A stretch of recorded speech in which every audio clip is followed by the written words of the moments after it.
Bismillahirrahmanirrahim. Assalamualaikum warahmatullahi wabarakatuh. Perkenalkan, saya David Effendi, SIPMA, dosen Prodi Ilmu Pemerintahan Universitas Muhammadiyah Yogyakarta. Pada pertemuan kali ini, saya akan menyampaikan materi pertemuan kita yang keempat, yaitu terkait dengan sivil Islam. Ya.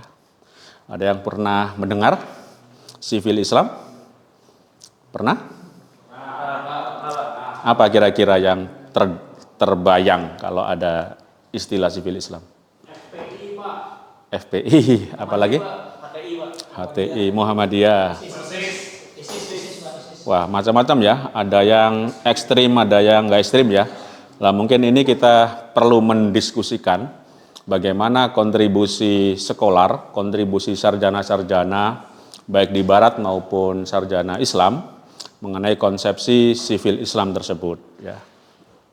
Materi sivil Islam ini terkait dengan capaian pembelajaran di prodi kita, yang salah satu tujuannya adalah mahasiswa dapat memahami secara teoritis apa itu sivil Islam dan juga bagaimana prakteknya di Indonesia khususnya dan juga di luar Indonesia. Jadi ini akan memperkaya khasanah mahasiswa ilmu pemerintahan di dalam memahami fenomena kehidupan berbangsa, kehidupan berpolitik ya. Baik, jadi saya akan sampaikan materi kali ini. Sivil Islam berarti kita mengidentifikasi kekuatan agama sebagai faktor penting. Mengingat Indonesia itu adalah Muslim majority country ya, salah satu yang cukup dominan, cukup mayoritas, sehingga penamaan pelabelan sivil Islam ini punya basis ontologis, punya basis fakta. Bagaimana kontribusi masyarakat sipil di dalam mendukung, berpartisipasi di dalam pembangunan, di dalam memberikan pelayanan publik termasuk ya. Jadi kalau kita mengenal Emil Durkheim ya, salah satu sosiolog besar, agama dipahami sebagai sistem kepercayaan dan ritual yang berkaitan dengan hal yang suci dengan fungsi sebagai pengikat masyarakat dan kelompok. Jadi agama Islam itu menjadi solidarity maker. Orang akan terkoneksi ketika ada simbol-simbol yang relate dengan Islam. Partai Islam misalnya, oh PKS, oh berarti itu ada Islamnya ya. Itu simbol-simbolnya Islam atau aktivitasnya sangat Islami. Orang kemudian bersolidaritas. Contohnya akan memilih partai itu, misalnya ya sebagai contoh. Sama juga NU atau Muhammadiyah misalnya sebagai contoh. Jadi fungsi agama sebagai solidarity maker, sebagai pengikat ya. Saya itu bagian dari grup itu atau di luar grup itu. Saya itu entitas NU atau entitas Muhammadiyah misalnya ya. Jadi itu mengikat secara personal. Lalu apa itu sivil Islam? Ya, Robert Hefner memberikan kontribusi yang baik karena case yang dipakai adalah Indonesia. Dia menyebutkan bahwa sivil Islam sebagai etika publik yang dikembangkan oleh pemikir, penggiat dan organisasi Muslim di berbagai negara yang mayoritas penduduknya Muslim dan punya cita-cita menyisipkan nilai-nilai Islam tentu saja ya, dan kebiasaannya atau hal-hal yang dianggap baik, dianggap bermakna ke dalam nilai-nilai demokrasi. Apakah ini fenomena mengislamkan demokrasi misalnya? Atau ini istilah mengcounter agar demokrasi tidak terlalu sekuler, sehingga harus dikasih ideologi, dikasih nilai-nilai Islam. Tanpa harus menjadi negara Islam. Nah, jadi kalau di dalam ada tokoh Muhammadiyah, Pak Air Fahrudin itu mengistilahkan politik gincu atau politik garam. Jadi kalau politik gincu itu ya harus formal, nampak. Ya, tapi mungkin nggak bisa dirasakan, nampak saja formal. Tapi kalau garam nggak kelihatan, tapi substansinya terasa gitu ya. Baik, kita lanjutkan dulu. Jadi seperti yang saya sampaikan tadi, apakah fenomena Barat itu terlalu menjadikan negara-negara non-Barat itu sebagai objek dari gagasan-gagasan mereka, misalnya tentang demokrasi, tentang etika, tentang ruang publik, ruang privat, itu kita seolah-olah di drive ya, didikte oleh Barat, sehingga kita kesulitan mendefinisikan kita ini negara apa gitu ya.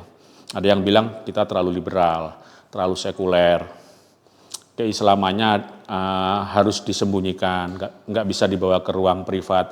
Kalau ada orang, misalnya ya pernah kontroversi di Jogja itu, baca Quran di 0 km misalnya ya, itu dianggap terlalu berlebihan, membawa ruang privat ke ruang publik katanya. Itu mirip sekali terjadi di Turki, terjadi di Perancis ya. Ada kontradiksi itu. Padahal kita kan mayoritas Muslim, harusnya itu bukan hal yang istimewa, di mana saja orang bisa membaca Quran ya. Itu sebagai contoh. Jadi modernisasi bisa menjadikan sekularisasi, menjadikan liberalisasi itu mengancam nilai-nilai keislaman. Sehingga sivil Islam ini sebetulnya Hefner ingin membawa kekhasan. Ya, civil society di Indonesia itu biar punya ciri khas ya.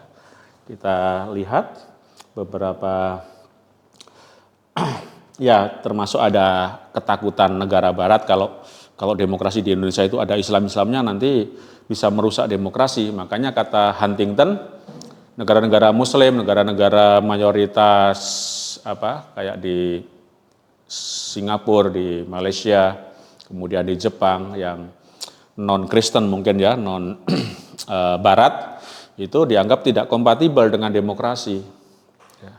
Nah, Hefner ini ingin membantu kita, bisa kok demokrasi itu dilaksanakan di negara Muslim gitu ya.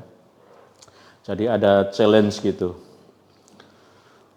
Kemudian apa hubungannya demokrasi dan civil society? Saya kira kita pernah menyinggung di pertemuan sebelumnya bahwa demokrasi dan civil society dan demokrasi itu tidak bisa dipisahkan. Civil society disebut sebagai pilar demokrasi yang ketiga. Ya, setelah ada partai politik, kemudian ada media, ada civil society. Sebetulnya ada beberapa pilar yang lain. Jadi ini memang lahir di Barat, civil society itu.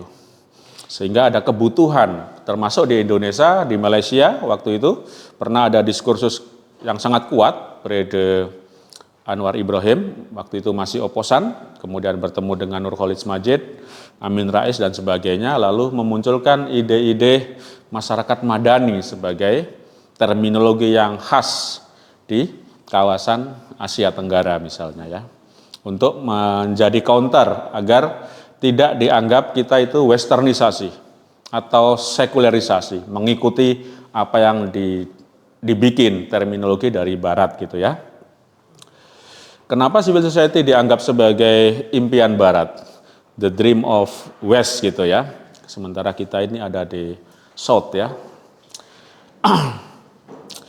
Kemudian ada dua paling nggak indikatornya ya, kenapa civil society itu dianggap terlalu Barat minded, bias Barat ya, karena ada pluralisme di sana, sementara kita beberapa kalangan Muslim mungkin masih belum bisa menerima ya, pluralisme itu misalnya semua agama sama, itu kan nggak semua orang bisa menerima, padahal itu kan urusan akidah misalnya ya. Kemudian itu sensitif sekali pluralisme, kemudian individualisme yang sangat khas Barat ya, tidak mengenal solidaritas sosial yang kuat, gotong royong, nilai-nilainya sangat berbeda ya dengan kita yang ada di timur. Nah, ini kontribusi pada saat reformasi, buku ini sangat penting karena reformasi di Indonesia itu proses transisi ya dari rezim yang otoriter menuju rezim yang demokratis harusnya. Ya, transisi reformasi atau transisi itu seharusnya kalau roadmap-nya betul kita mengarah ke masyarakat demokratis. Walaupun pada peristiwa tertentu kok kita kembali ke Orde Baru misalnya kan ya. Kok kita seperti serasa kembali ke era otoriter gitu ya, karena pengawasan pers yang tidak fair ya, ada tidak bebas berekspresi dan sebagainya. Misalnya kalau kita lihat dari kacamata Barat dulu, kemudian nanti kita bantu untuk mengenali civil Islam. Di dalam konteks Barat, civil society itu punya karakter yang sangat menarik sebetulnya, beroperasi secara independen dari pemerintah, maksudnya mandiri atau otonom, walaupun sifatnya relatif ya, otonomi civil society kalau di Indonesia ya, nggak bisa betul-betul terpisah dari negara, nggak bisa. Muhammadiyah mendirikan kampus harus izin ke pemerintah, mendirikan rumah sakit dan sebagainya. Otonomi relatif namanya itu ya. Kemudian partisipasi warga, setiap warga berpartisipasi secara aktif citizen gitu ya. Kemudian transparan dan akuntabilitas. Itu karakter civil society. Jadi civil society itu diaudit oleh publik. Nah, kalau ini Barat ya. Kalau kita mungkin trust ya. Kebanyakan civil society di Indonesia mungkin basisnya trust. Ada juga sih yang berusaha memberikan report yang tahunan, report secara transparan ke publik ya. Lalu pluralisme dan toleransi. Nah, ini mungkin yang poin yang bisa sangat kontroversi dalam konteks masyarakat Islam. Biasanya masyarakat Islam untuk menghindari kata pluralisme itu membuat kata-kata yang agak sedikit beda, inklusif misalnya, atau toleran dan inklusif ya. Itu fenomena di masyarakat ya. Yang terakhir, orientasi keadilan sosial. Jadi ini yang membedakan civil society dengan gerakan politik. Kalau gerakan politik kan orientasinya kekuasaan kan pastinya. Ya, kalau Muhammadiyah itu cita-citanya ingin jadi presiden berarti dia punya orientasi kekuasaan. Itu sedikit menyimpang. Ya. Tapi mungkin suatu saat bisa saja cita-cita itu terbersit di dalam elitnya ya. Atau sudah? Oke, kita lanjutkan dulu. Jadi mungkin saya ingin satu yang membaca, Iza coba apa civil Islam itu? Civil Islam di sini adalah sebuah istilah yang mengacu pada pemikiran jenis atau varian keislaman memiliki karakteristik toleransi, pluralis, sekuler, liberal, demokratis, inklusif, humanis, pro perubahan sosial, berprinsip pada kesetaraan gender, serta menjunjung tinggi nilai-nilai keadaban atau civility. Ya, terima kasih. Wow, jadi cukup lengkap ya. Kira-kira ini menggabungkan nilai-nilai Barat dan nilai-nilai Islam gitu ya. Bagaimana Islam dikompatibelkan dengan pemikiran Barat. Memang ini sesuatu yang challenging menurut saya. Karena penggunaan term-term ini biasa saja di masjid-masjid nggak cocok. Kalau kita mengenalkan civil Islam, oh ini bukan civil Islam, ini Barat gitu ya. Ini gimana gitu ya. Jadi tentu saja mungkin pilihan-pilihan redaksional ketika kita membangun terminologi civil Islam memang tentu saja punya tantangan tersendiri ya. Tetapi kalau kita cari di dalam substansi Islam sebetulnya semua nilai itu ada. Demokrasi misalnya ada musyawarah, konsep musyawarah ya. Plural ada banyak ayat-ayat untuk menghargai perbedaan ya. Sebetulnya ada, ini hanya cuma karena Barat.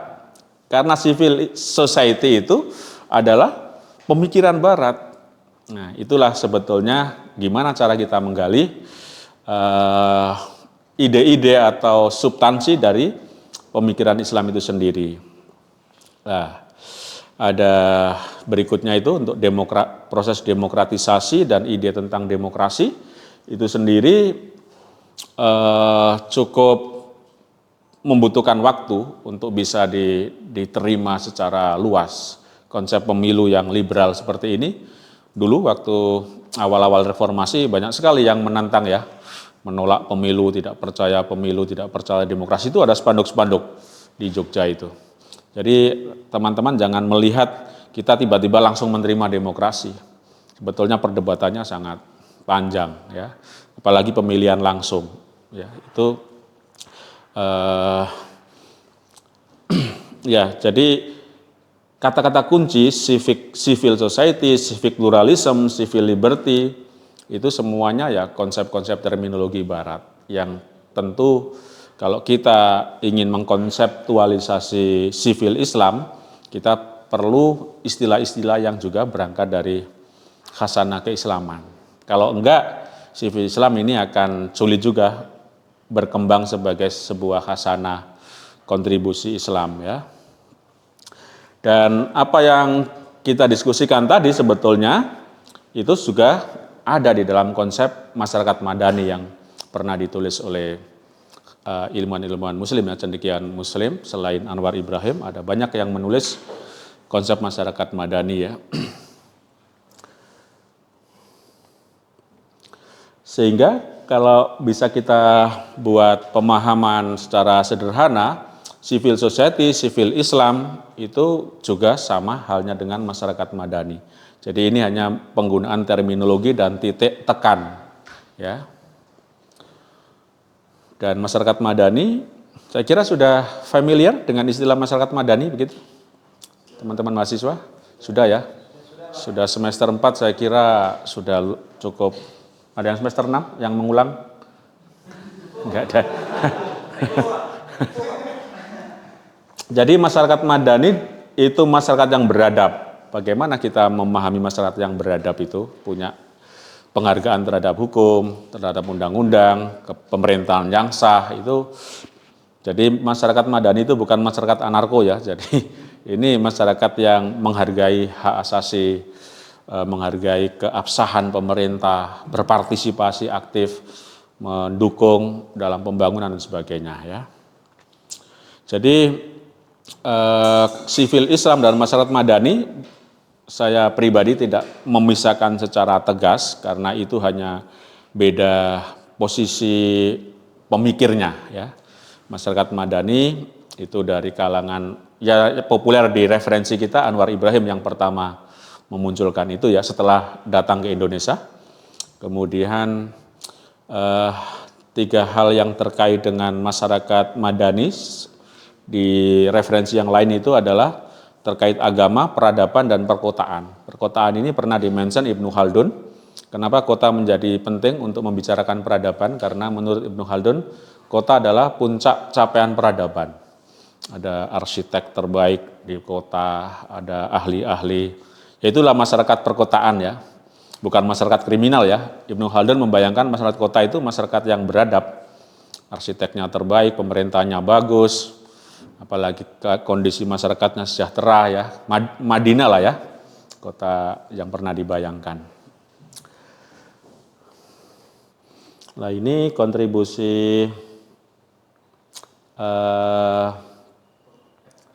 Robert Hefner yang belum lama ini juga mengatakan Muhammadiyah adalah ormas terkaya di dunia ya. Memang beliau sangat pakar di bidang civil society, terutama civil Islam ya. Ini tulisan yang sudah diterjemahkan. Jadi ini yang perlu kita tekankan. Setidaknya kita paham kontribusi Robert Hefner di dalam khasanah keislaman dan keindonesiaan ya. Jadi punya posisi tawar Islam di Indonesia dan civil society-nya itu mendorong pembangunan yang baik, mendorong kehidupan yang bermartabat, yang toleran dan sebagainya ya. Ya sebagai contoh saya kira kita bisa lebih mengenal sederhananya biar kita tidak kemana-mana. Sebetulnya karakter Muhammadiyah dan NU itu cukup mewakili dalam tulisan Robert Hefner sebagai karakter sivil Islam. Dan saya kira ada banyak referensi yang menuliskan bahwa NU dan Muhammadiyah itu cukup mencolok ya untuk memperlihatkan kontribusi Islam, ya.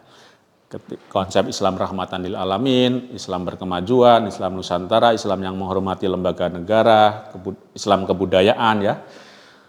Dan karakter-karakter sivil Islam lainnya, saya kira ada di dalam dua organisasi ini. Saya kira itu untuk mengawali sesi kita. Jika ada pertanyaan, saya persilakan. Silakan, Mas Lemon. Dalam konteks civil society ini kan salah satu representasinya itu yang dicontohkan di sini Muhammadiyah. Nah, saya pengen tahu secara secara penjelasan ataupun pendapat dari Bapak sendiri, bagaimana Muhammadiyah dalam konteks ini dia menerima konsesi pertambangan di Indonesia. Begitu Pak. Terima kasih. Ya, ini dinamika Muhammadiyah, ya, sangat menarik ini. Terima kasih pertanyaannya. Tentu saja Muhammadiyah sebagai organisasi besar sudah memikirkan, ya, dampak positif dan negatifnya ketika berrelasi dengan negara, ya. Jadi mungkin salah satu argumentasi yang penting bahwa Muhammadiyah adalah bagian dari yang punya saham sebagai pendiri republik ini, ya. Artinya apa? Muhammadiyah juga punya tanggung jawab moral untuk mengelola itu. Tentu saja orientasinya kesejahteraan. Muhammadiyah di dalam konteks menerima tambang tentu saja bukan soal ketidakmandirian. Kalau resource di Muhammadiyah sudah sangat besar, semua orang tahu, ya. Tetapi saya melihat ini kayak Muhammadiyah sedang menerima tantangan. Apakah mungkin Muhammadiyah bisa mengelola dengan baik? Muhammadiyah tahu persis pengelolaan sumber daya alam itu sangat koruptif, sangat bermasalah, sangat banyak persoalan. Nah, kalau Muhammadiyah bisa memberi contoh, itu mungkin juga menjadi nilai lebih. Tapi kalau tidak mampu memberi contoh, sepertinya Muhammadiyah di dalam keputusan Konsolnas itu akan mengembalikan. Jadi Muhammadiyah cukup pintar untuk punya strategi exitnya, ya. Masih ada lagi? Silakan. Baik, sebelumnya terima kasih atas paparan yang menarik oleh Bapak tentang konsep dan praktik tentang sivil Islam. Jadi dalam pemaparan tadi disebutkan bahwasanya sivil Islam adalah sebuah bentuk keislaman yang menjunjung tinggi nilai-nilai demokratis, toleran, pluralis, inklusif serta memiliki orientasi pada keadilan sosial dan perubahan. Nah, menariknya tadi karena sudah mention Muhammadiyah. Nah, Muhammadiyah ini kan disebutkan tadi sebagai salah satu contoh kekuatan sivil Islam di Indonesia karena keberpihakan pada nilai-nilai kemanusiaan universal, partisipasi politik dan penghormatan terhadap hukum serta negara. Namun dalam konteks sosial politik yang terus berubah, terutama dengan kuatnya politik identitas, tantangan terhadap demokrasi dan problem-problem kebangsaan saat ini, saya ingin bertanya mengenai bagaimana dinamika Muhammadiyah sebagai gerakan sivil Islam atau masyarakat sivil di Indonesia hari ini. Apakah karakter sivil Islam itu masih tampak kuat dalam praktik sosial politik di Muhammadiyah atau justru mengalami tarik-menarik, Pak, antara idealisme normatif dan realitas pragmatis? Oke, terima kasih pertanyaannya sangat penting, ya, untuk mendiskusikan peran Muhammadiyah di usia yang 112 tahun. Jadi Muhammadiyah pernah menjadi bagian dari partai politik, pernah menjadi inisiator tokohnya dan Muhammadiyah meng-ACC untuk membuat partai politik.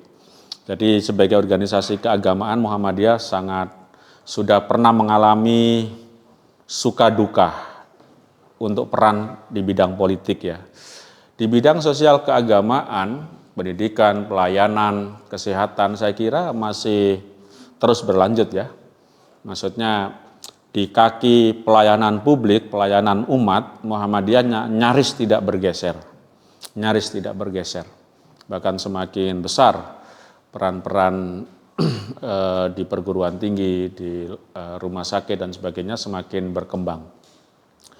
Mungkin yang menjadi sangat dinamis adalah peran-peran politik kebangsaan. Ya, Muhammadiyah tidak punya partai, tapi Muhammadiyah juga penting ada di kabinet menurut pemenang pemilu ya, Muhammadiyah perlu. NU juga saya kira diperlukan oleh negara agar ada keseimbangan, karena Muhammadiyah membawa gerbong masyarakat sipil, gerbong masyarakat Islam yang sangat besar. Ini membuktikan bahwa sivil Islam Muhammadiyah itu punya bargaining politik. Jadi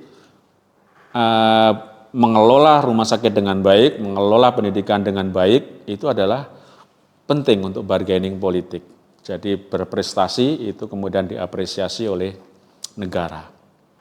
Kalau memang ada elit-elit Muhammadiyah yang berbeda posisi di dalam pemilu misalnya, saya kira itu dari dulu sih menurut saya. Dari dulu Muhammadiyah itu dikenal bukan organisasi monolitik. Muhammadiyah itu elitnya bisa sangat berbeda-beda. Pilihan partainya secara person-person, pilihan capresnya, saya menulis itu di dalam tesis saya. Waktu saya S2 di UGM menulis tentang fragmentasi elit politik Muhammadiyah. Jadi saya mempelajari bagaimana elit-elit itu berbeda pandangan tetapi tetap berada di Muhammadiyah. Ada yang bilang kita boleh berbeda capres, berbeda partai, tapi ketika di Muhammadiyah kita melepas perbedaan itu. Jadi itu mungkin juga bagian dari kedewasaan sivil Islam. Ada toleransinya, ada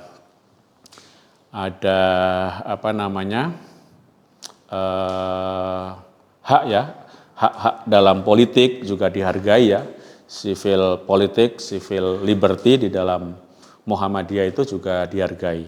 Sehingga mungkin ada yang bilang Muhammadiyah itu seperti negara juga. Dalam konteks Muhammadiyah juga punya punya kehidupan, punya budaya saling menghargai, budaya termasuk transparan, akuntabilitasnya. Jadi sebetulnya membangun Muhammadiyah itu juga mirip dengan membangun negara. Punya kepemimpinan struktur dari pusat ke desa ya, mirip sekali dengan negara ya. Pemerintah pusat sampai desa, kalau di Muhammadiyah berarti pimpinan pusat sampai pimpinan ranting ya. Jadi inilah sivil Islam yang dianggap oleh Robert Haefner sebagai warisan sivil Islam yang paling kuat, bukan hanya di Indonesia, di dunia.